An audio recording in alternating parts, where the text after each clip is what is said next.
Reka nanjye nkwifuriza kugira igitondo cyiza ngo haye ikaze ku makuru yacumvira ku murongo w'ijana na 5 n'ibice 7 ndetse no kuri murandasi wanditse wa eshatu@countryfm_live.com aratwumva neza. Twisa turi kuwa kane tariki 27 Gashyantare mwaka 2025. Aya makuru yacu mu gitondo afite ingingo z'ingenzi zikurikira. Leta y'u Rwanda yanenze ingamba zigamije kuruhana mu Rwanda ndetse ubwongereza bwafatiye u Rwanda burushinja kuvogera ubusugire bwa Repubulika ya Demokarasi ya Kongo, igaragaza ko bwabogamiye ku ruhande rumwe. Naho umushinjacyaha mu Burundi ndetse buratangaza ko buri gukora iperereza ku birebana na Beatrice Munyenyezi wari barigaga mu ishuri ryisumbuye rya Sefoteke, gusa ku rutonde bafite kigaragaza ko atahize, bityo rero akaba yabiregwa. Naho hanze y'imipaka y'u Rwanda ndakubwira ko umuyobozi w'ihuriro rya Alliance Fleuve Congo ndetse bamwita Kone Nanga n'umutwe witwaje intwaro ya 23 mu rwego rwa politike Bertrand Bisimwa basuye umujyi wa Bukavu ku nshuro ya mbere kuva barwanyi ndetse babereye abayobozi batangira kugenzura. Naho ndakubwira ko muri Repubulika ya Demokarasi ya Kongo Iminembwe bwa mbere twirwanaho yatangaje ko yifatanyije na Alliance Fleuve Congo ibarizwa mu 23.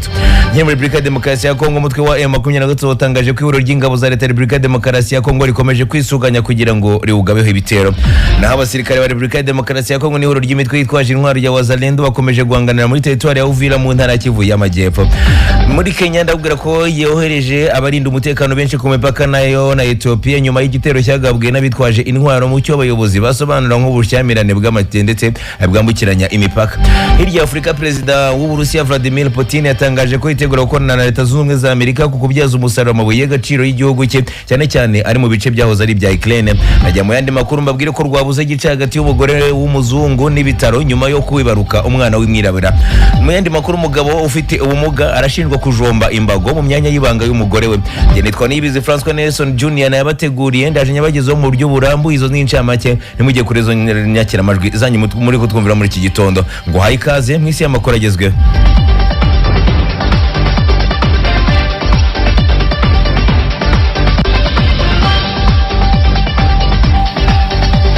Reka nyabagezeho mu buryo burambuye, ndahera kwavugwa mu banyi n'amahanga. Leta y'u Rwanda yanenze ingamba zigamije kuruhana ubwongereza bwafatiye u Rwanda burushinja kuvogera ubusugire bwa Repubulika ya Demokarasi ya Kongo, igaragaza ko bwabogamiye ku ruhande rumwe. Ku wa kabiri nibwo ubwongereza bwatangaje ko izi ngamba ni ingamba zirimo kuba ndetse nihatagira intambwe igaragara iterwa mu gukemura ikibazo cyo mu burasirazuba bwa Kongo, ndetse buzahagarika kwitabira inama zo mu rwego rwo hejuru zizajya zizakirwa na guverinoma y'u Rwanda, ndetse bakanagabanya ibikorwa bigamije guteza imbere ubucuruzi bwakorerwaga n'u Rwanda.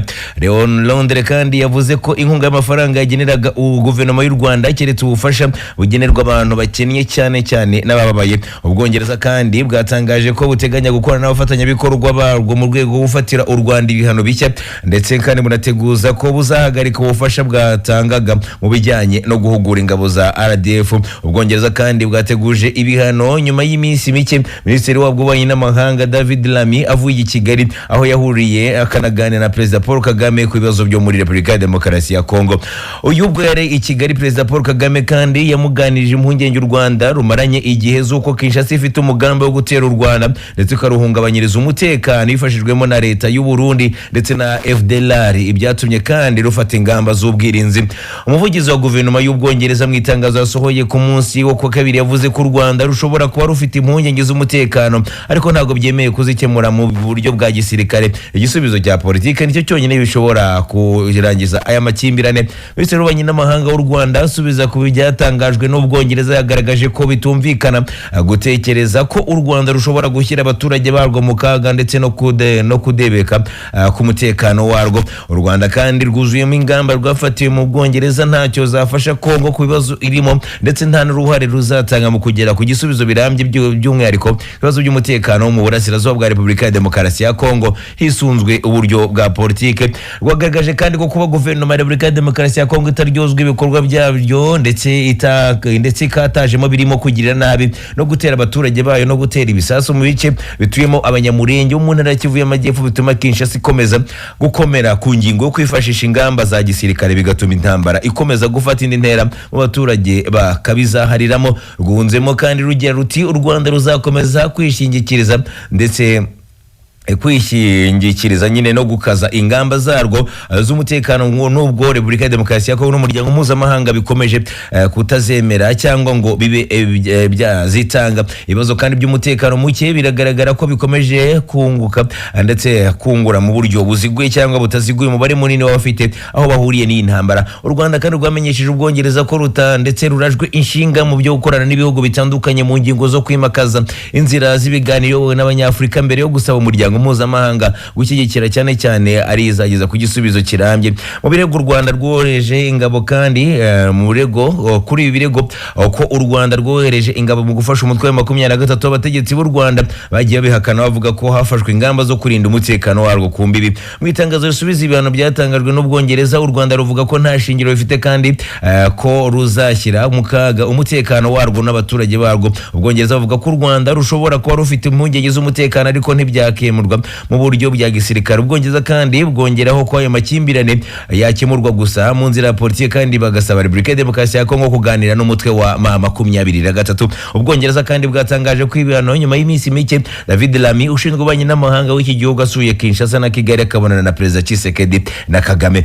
Cyane mu makuru y'abantu ubutabera mbabwire ko ubushinjacyaha bwatangaje ko buri gukora iperereza ku birebana no kuba Beatrice Munyenyezi yarigaga mu ishuri ryisumbuye rya Sefoteke gusa ku rutonde bafite bigaragaza ko atahize bityo akaba yabiregerwa. Ejo mu rubanza rw'umunyarwandakazi Beatrice Munyenyezi woherejwe mu Rwanda mu na Leta Zunze Ubumwe za Amerika ari kuburana mu bujurire mu gihano yakatiwe cy'urukiko rwisumbuye rwa Huye aho aregwa ibyaha bifitanye isano na jenoside. Arabatanga bamya ku ruhande rw'ubushinjacyaha bavuze ko bazi Beatrice Munyenyezi yize muri kaminuza ndetse ari umukazana wa Pauline Nyamasuhuko wari minisitiri w'umuryango kuri Leta y'abatabazi akana umugore wa Arsene Shalom ntaho bari. Beatrice Munyenyezi we yavuze ko kandi abo batanga bamya bamushinja ko batamuzi kuko ngo yari atwite inda y'impanga ndetse anafite umwana muto kandi atigaga muri kaminuza ahubwo yigaga mu mashuri yisumbuye mu ishuri ryitwa Sefoteke mu mwaka wa 6 w'amashuri yisumbuye.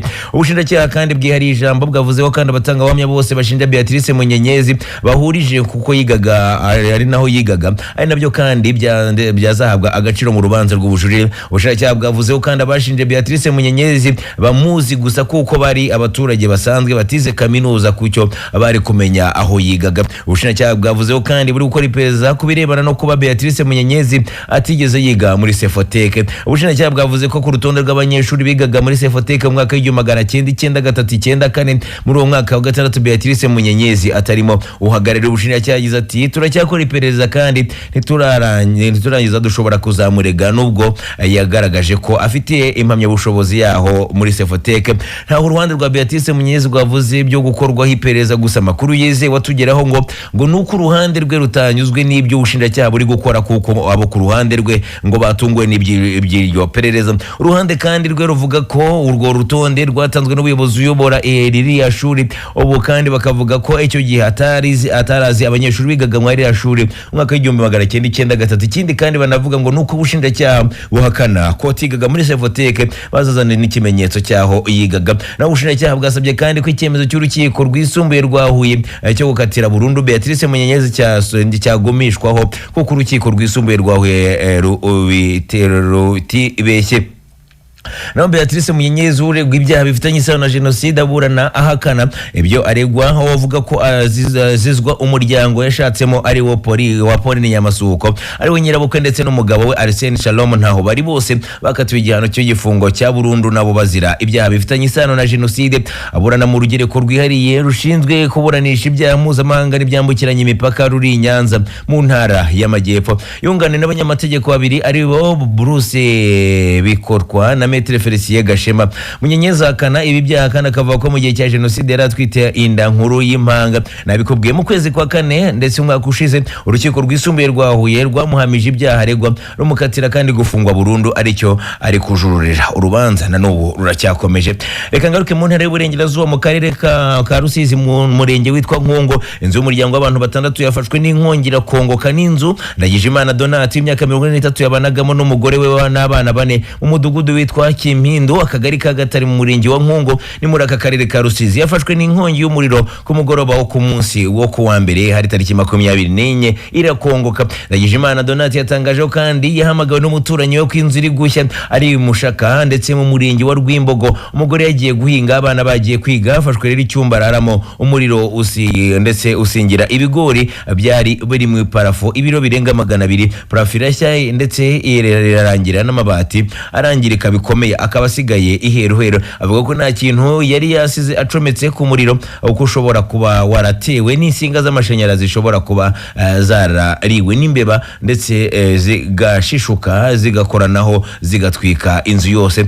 Ashimira abaturage bakomeje kumuba hafi kandi ndetse bamuzanira icyo kurya kuko nk'ibigori byo n'intete asigaranye kandi yari yejeje byinshi, agasaba ubuyobozi kumuba hafi bakaba bamuha ubufasha bw'amabati, abaturanyi bakamufasha kubona ibiti byo kubakisha, bakamuha n'umuganda yakongera kubona aho arara. Umunyamabanga nshingwabikorwa w'uyu murenge wa Nkungo amwita Habimana Emmanuel yamaze kwihanganisha umuryango wahuye n'ibi bizazana, avuga ko kandi ugiye gushyira ku rutonde rw'abahuye n'ibiza kandi nihaboneka imfashanyo ikazafashwa. Yasabye abaturage kujya bagenzura insinga z'amashanyarazi baba barashyize mu nzu zabo n'izo bagura bagashyiraho bakareba ko zujuje ubuziranenge, izishaje bakihutira kuzisimbuza, bakanareba kenshi ko nta zariwe n'imbeba zigashishuka, izo basanze zarashishutse bakazisimbuza kugira ngo inkongi nk'izo za hato na hato bazirinde.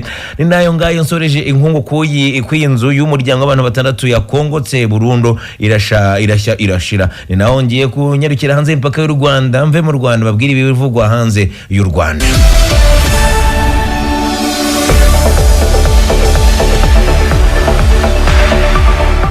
Ndahera kwavuga muri Republika ya Demokarasi ya Kongo ihuriro rya Alliance Fleuve Congo ya Corneille Nangaa n'umutwe witwaje intwaro wa M23 mu rwego rwa politike Bertrand Bisimwa n'abayobozi basuye umujyi wa Bukavu ku nshuro yabo ya mbere. Abarwanyi babereye abayobozi batangiye kugenzura. Nangaa na Bisimwa bagaragaye mu mujyi rwagati wa Bukavu no ku cyambu cy'ikiyaga cya Kivu barinzwe n'abarwanyi ba M23 bakirwa n'abaturage benshi babitaga Les Libertels n'abantu bari mu rugamba rwo kubohora abandi. Izina rijyana n'intego y'abarwanyi ba Alliance Fleuve Congo ibazwa mu 23 kuko bagaragaza ko bafite intego yo gukuraho ubutegetsi bwa President Felix Antoine Tshisekedi Tshilombo bakabohora Republika ya Demokarasi ya Congo.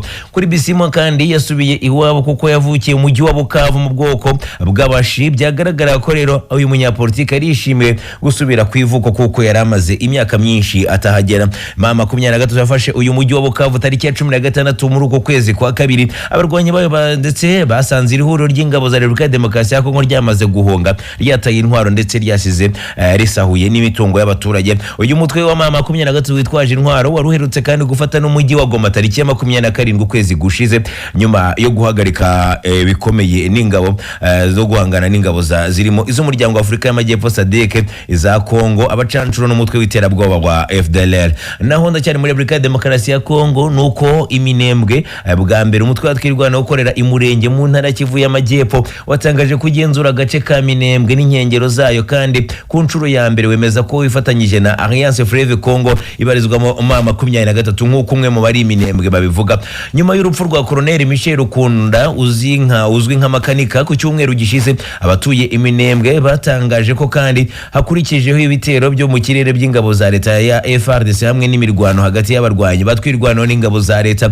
Mu itangazo ryo ku munsi wa kabiri nijoro ry'umutwe watwirwane uvuga ko kandi abarwanira uburenganzira bw'abanyamurenge akanabarinda kwicwa no kwibasirwa. Wavuzeho kandi wabohoye Minembwe n'inkengero zayo. Ibi leta ntacyo irabivugaho. Amasoko atandukanye yacu yatubwiye ko amakuru iri ku mirwano ari hariya mu mirwano yabaye ku wa gatanu ushize abarwanyi batwirwanaho bakuye ingabo za leta mu birindiro byazo bitandukanye Iminembwe n'inkengero zayo.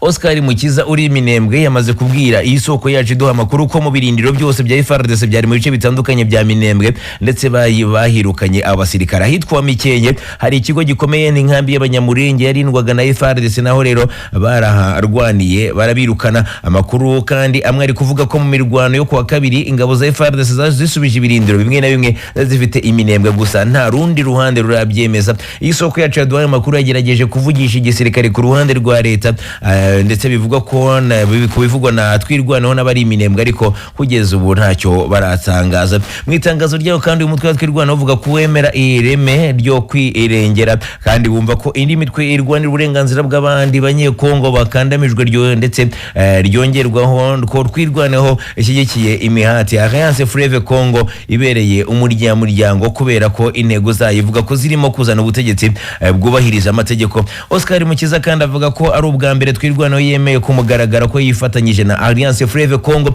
Leta ya Repubulika ya Demokarasi ya Kongo ivuga ko twirwanaho ari umutwe ushingiye ku bwoko kandi wagiye ukora ibikorwa byo kwigomeka gutera ingabo za leta, kwica abo mu yandi moko n'ibindi. Umukuru wa twirwanaho mushya bamwita Colonel Charles Sematama wungirije makanika kuri urutonde rwafatiwe ibihano na Amerika n'ubumwe bw'Uburayi ku birego bisa nk'ibyo leta ishinja twirwanaho. Mukiza agira ati kandi batini ndetse turabitangaza mbere Tshisekedi n'abafatanya nawe niho rero bushyire impamvu yatumaga twirwanaho itavuga ko yifatanyije na Alliance Fleuve Congo, niko kandi bari batarabona imbaraga zo kubikora bakavuga ko imbaraga nyinshi kandi baratwica hano batumarire ahangaha. Yongeyeho ati nanone ubu kandi 23 yafashe Bukavu irasatira Uvira kandi ubu ngo bafashe na Minembwe. Urabona ko agace gasigaye hagati Uvira yose iramutse rero ifashwe hakaba hari ndetse ari gatoya kugira ngo igice kinini cya Kivu y'Epfo kibe maboko ya M23 ndetse na twirwaneho. Ubu kandi rero barasa n'abafite uruvugiro kuko Minembwe ntabwo FARDC hafite ijambo. Mu gihe hamaze kandi iminsi hari agahenge mu nkengero zose ziriho barwanira muri Kivu y'Amajyepfo na Kivu ya Ruguru. Alliance Fleuve Congo na M23 ishinja leta gukorera uwo mwanya nyine yitegura intambara mu kwisugana kandi mu duce twa Kibaya mu Kibaya cya Rusizi Warekare Masisi na Rubero. Uruhande rwa leta narwo rushinja Alliance Fleuve Congo na M23 kuba irimo gushyira mu barwanyi bawo ku ngufu urubyiruko rurimo n'abana mu bice bagenzura kugira ngo bakomeze intambara. Amahanga n'imiryango itandukanye ihuzwa ibihugu ivuga kandi aya makimbirane yakemuka mu nzira y'ibiganiro birimo M23. Leta ya Kinshasa yavuze ko itazigera iganira n'uyu mutwe wa M23. Ndacyari kuvuga muri leta ya Kongo ndabwira ko umutwe wa M23 watangaje ko ihuriro ry'ingabo za Repubulika ya Demokarasi ya Kongo rikomeje kwisuganya kugira ngo riugabeho ibitero. Byatangajwe n'umuvugizi w'uyu mutwe Lawrence Kanyuka mu itangazo yasohoye ku wa kabiri. Ni nyuma y'uko kandi ihuriro ry'ingabo ya leta kandi ryirukanye mu bice bitandukanye by'intara Kivu zombi birimo imijyi ya Sake, Goma na Bukavu na Kamanyura. M23 ivuga kandi yabonye ibihamya by'uko izi ngabo zikomeje kwisuganya kugira ngo zigabeho ibitero bikomeye. Ubutegetsi bwa Kinshasa n'ihuriro ry'ingabo zabo kandi zirimo FARDC, FDLR, Wazalendo n'ingabo z'u Burundi bakomeje kwisuganya ndetse bitegura intambara ikomeye. Ibihamya byo kongera ingabo by'umwihariko no kohereza izo gutanga umusada no kohereza ibikoresho n'imitwe y'ingabo byagaragaye mu Kibaya cya Rusizi, Warekare, Masisi na Rubero. M23 kandi ishinja ihuriro ry'ingabo za leta zikomeje kwibasira abasivile ko zikoresheje drone n'indege z'intambara. Uyu mutwe uvuga ko kandi nko ku wa kabiri ingabo za leta zarashe mu midugudu itandukanye ya Minembwe ibyaciye igikuba mu baturage ndetse uvuga ko kandi mu mujyi wa Uvira ingabo za leta ya Kinshasa zikomeje kwibasira abanyamurenge aho bamwe rero bari gutabwa muri yombi mu buryo butemewe n'amategeko. Abandi kandi ngo bakaburirwa irengero mu buryo hari n'abahohoterwa. M23 yamaganye biriya byaha kandi bihonyora uburenganzira bwa muntu ndetse n'umuryango mpuzamahanga ukomeje kurucukarumira ahubwo ugahitamo kubogamira ku ruhande rwa leta ya Kinshasa. Uyu mutwe kandi wasabye abayobozi b'akarere bakomeje gukora iyo bwabagangwa imirwano ihagarare ndetse hanabeho ibiganiro by'impande zombi zirebwa n'ikibazo kiryozwa Kinshasa ibikorwa by'ubushotoranyi. Wunzemo kandi ku mutekano muri Repubulika ya Demokarasi ya Kongo nukomeza kuzamba leta ya Repubulika ya Demokarasi ya Kongo n'ihuriro ry'ingabo zayo aribo bazabiryozwa. Naho abasirikare ba Repubulika ya Demokarasi ya Kongo n'imitwe yitwaje intwaro ya Wazalendo bakomeje guhanganira muri teritwari ya Uvira mu ntara ya Kivu y'Amajyepfo. N'abasirikare ba Wazalendo basanzwe bafatanya kurwanya umutwe witwaje intwaro wa M23 gusa umubano w'impande zombi wajemo agatotsi nyuma yaho abarwanyi ba M23 bafashe umujyi wa Sake. Byatangiye kandi Wazalendo bagerageza gusubira ku rugamba abasirikare abasirikare ba Repubulika ya Demokarasi ya Kongo bahungaga M23 mu ntara ya Tanganyika, abandi bagasaba kubasigira intwaro kugira ngo ndetse bazifashishe mu kurwana na M23. Ubuyobozi ushinzwe ubuvugizi muri Uvira Dr Mpamvu Nimi ngo yatangaje ko bapfiriye muri iyi mirwano barenga 20 mu gihe bakomeretse ari 60 gusa, ntihatandukanyije abasivili n'abasirikare. Dr Nimi kandi yagize ati ni mu mavuriro yose twabaruye inkomere zirenga 30 n'abarenga 20 bishwe n'amasasu. Harabo kandi turi kwakira mu bigo nderabuzima tukabohereza mu bitaro bikuru bya Uvira. Umuryango wa Croix Rouge utabara imbabare wasobanuye kandi muri Uvira yose wakusanyije imirambo y'abantu bapfiriye muri iyi mirwano ari 27 mu gihe abasirikare ba Repubulika ya Demokarasi ya Kongo n'abazalendo ubwo bakigaragara muri iyi territoire. Ku munsi w'ejo nibwo abasirikare ba Repubulika ya Demokarasi ya Kongo n'abazalendo bongeye kurwana mu gace ka Sange mu ruhande ndetse ruri kugenzura ikigo cyahozemo ingabo z'umuryango w'abibumbye MONUSCO. Umwe mu bashinzwe ibikorwa by'ubutabazi yatangaje ikinyamakuru Actualité ko intandaro y'imirwano y'abazalendo na FARDC ko bashakaga gusubira mu kigo cya MONUSCO ubu kiri kugenzurwa n'abazalendo. Yakomeje ati wazalendo ndetse bangiye FARDC kugenzura ikigo cyahoze ari cya MONUSCO mu gace kitwa Mugenyi mu gihe mu mijyi ibiri ya Sange. Iyo wazalendo rero ntibishaka imirwano yabereye muri Sange yapfiriyemo abasirikare 7 ba Repubulika ya Demokarasi ya Kongo ndetse n'umurwanyi umwe wa wazalendo. Naho hirya n'ubundi turacyari muri Afrika y'Uburasirazuba, Kenya yohereje abarinda umutekano benshi ku mipaka ya Ethiopia nyuma y'igitero cyagabwe n'abitwaje intwaro mu cy'abayobozi basobanura ku nk'ubushyamirane bwambukiranya imipaka. Minisitiri w'ubutegetsi bw'igihugu cya Kenya bamwita Kipchumba Murkomen yavuze ko kandi guverinoma irimo gufatanya n'abayobozi ba Ethiopia mu gushakisha abaturage babuze. Abayobozi bavuga kandi abarobyi bo muri Ethiopia basikiranye n'abagenzi bo muri Kenya mu ruzi rwitwa Omo, ndetse ahangaha kuva kwa gatandatu kandi amato 15 yaburiwe irengero. Mu bwoko bw'abaturkana kandi bo muri Kenya nabo mu bwoko bw'abita Dasanechi bo muri Ethiopia basahuye ndetse bahuriye mu bikorwa by'ubukungu birimo n'iby'uburobyi ndetse no ubworozi. Naho Perezida w'Uburusiya Vladimir Putin ni hirya Afrika yatangaje ko yiteguye gukorana na Leta Zunze Ubumwe za Amerika mu kubyaza umusaruro amabuye y'agaciro igihugu cye cyane mu bice byahoze ari ibya Ukraine. Mu cyumweru gishize nibwo Perezida Putin yatangaje ko yiteguye iby'imikoranire na Amerika, amabuye ashobora kubyazwa umusaruro no mu bice yitwa Donetsk, Lugansk ndetse naho bita Zaporozhye, byose kandi habyahoze ari ibya Ukraine ari byo bikaza kwigarurirwa n'Uburusiya. Mu kiganiro Donald Trump yagiranye n'abanyamakuru yavuze ko yiteguye kuba yakorana na Putin muri gahunda. Ati nakwishimira kugura amabuye y'agaciro ku butaka bw'Uburusiya niba bishoboka. Bafite amabuye y'agaciro meza ndetse na peteroli na gaze, ni ibintu byiza cyane kandi na byiza mu Kuburusiya kuko twakorana ubucuruzi bufite ubutaka bufite agaciro kandi bukaba bukiri gukoreshwa. Ko bw'ibyo rero ni ibintu bishoboka cyane. Putin aherutse gutangaza ko kandi igihugu cye kigiye gushyira imbaraga ku bijyanye no kubyaza umusaruro amabuye y'agaciro kandi gifite cyane hubaka ubushobozi bw'imbere mu gihugu. Gusa ngo ashimangira ko yiteguye gukorana n'ibindi bihugu bishaka birimo na Leta Zunze Ubumwe za Amerika. Ibi kandi bitangajwe mu gihe Amerika imaze igihe igaragaza ko ifite inyota y'amabuye y'agaciro ya Ukraine. Trump kandi yavuze ko agomba guhabwa afite agaciro ka miliyari 500 z'idolari rya Amerika kugira ngo Ukraine yishyure inkunga yahawe n'igihugu cye mu ntambara imaze igihe yihanganishije n'igihugu cy'Uburusiya. Reka majyane mu yandi makuru. Rwabuze gice hagati y'umugore w'umuzungu n'ibitaro nyuma yo kwibaruka umwana w'umwirabura. Umuzungukazi w'umunyamerika witwa Christina Murray uyu nguyu yareze ibitaro byitwa IVF nyuma yuko bakoze amakosa ndetse mu gikorwa cyitwa surrogacy. Iki ni igihe akisanga yabyaye umwana w'umwirabura. Surrogacy ni uburyo buri gukoreshwa cyane muri iyi minsi, bukaba bukoreshwa n'abantu bashaka umwana ariko bagashaka undi muntu umutwita utari na hagati yabo. Gusa ubu buryo kandi bushobora no gukoreshwa ku mugore ushaka gutwita ariko utahuye n'umugabo, aho hahuzwa intangangabo n'intangangore, ari nabyo byakozwe kuri uyu mugore. Muri Gicurasi umwaka ushize ibyishimo byari byose kuri Christina Murray ubwo yari amaze kumenya ko atwite nyuma yo kuva muri ibitaro byitwa IVF.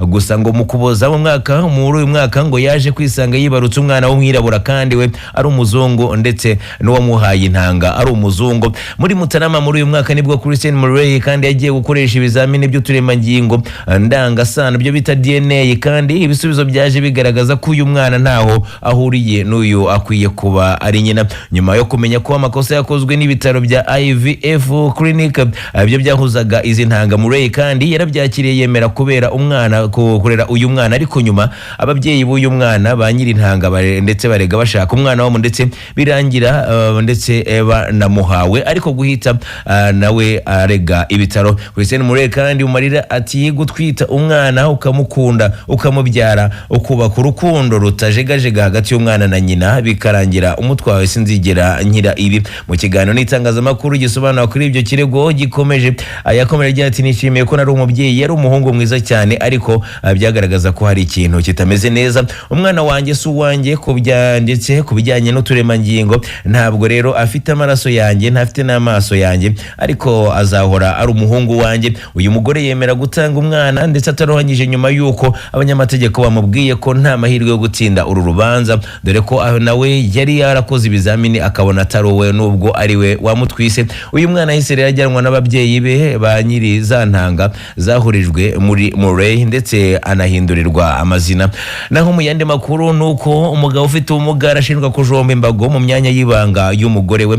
Uyu ni umugore wo mu gace kitwa Chilobya muri Lusaka muri Zambia, ari kwivuza ibikomere bikomeye yatewe mu bitaro byitwa University Teaching Hospital nyuma yaho umugabo ufite ubumuga amutoteje ubwo yamushingaga imbago mu myanya y'ibanga. Uyu mugore kandi ngo yarangiritse bikomeye mu myanya y'ibanga ku buryo atakibasha kugenzura ibyo kwihagarika kubera ubugome bukabije uyu mugabo yamukoreye. Uyu se kandi si imyanya y'ibanga gusa ngo yangijwe, kuko uyu mugabo we yanamukubise cyane ahandi ku mubiri kugeza ubwo ahindana mu isura. Uyu mugabo ahohoteye kandi uyu mugore ngo yitwa Warren Mizinga, yabanje kumukubita izi mbago kugeza anazimushinze mu myanya y'ibanga. Ibi ngo byabaye kuwa 24 muri uku kwezi, kandi ngo ni inshuro ya kabiri uyu mugabo ahohoteye uyu mugore akanamukomeretsa cyane. Ushinzwe kumenyekanisha amakuru muri polisi ya Zambia bamwita Dani Mware yavuzeho kandi byabayeho koko, kandi ko uyu Muzinga yafunzwe azira gukubita no kwangiza umubiri w'umuntu.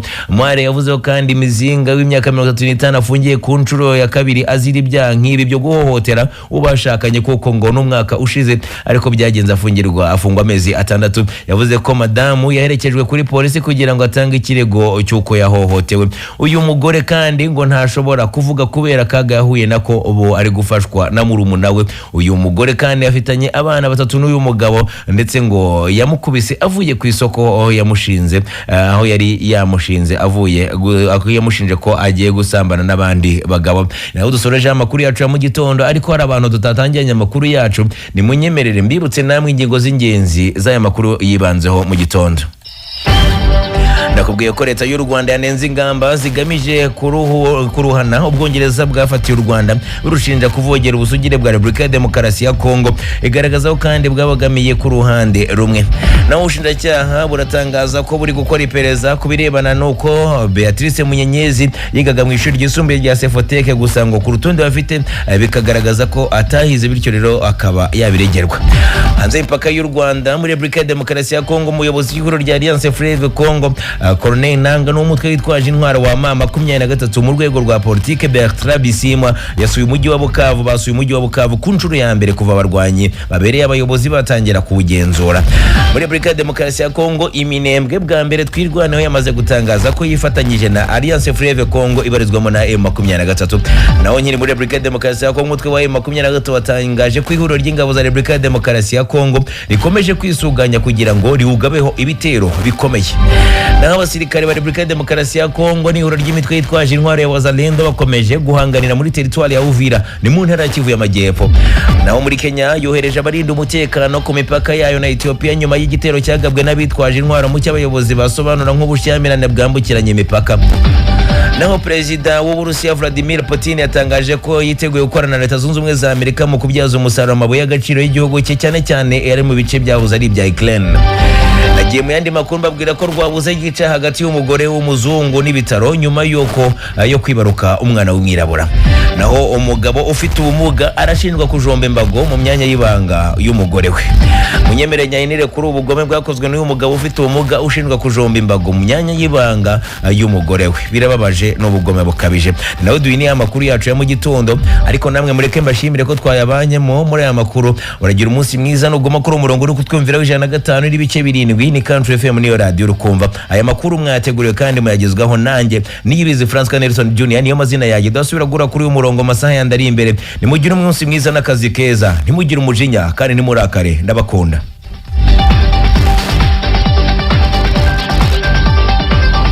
Ayo yari amakuru mu Kinyarwanda ku 105 n'ibice 7 Country FM.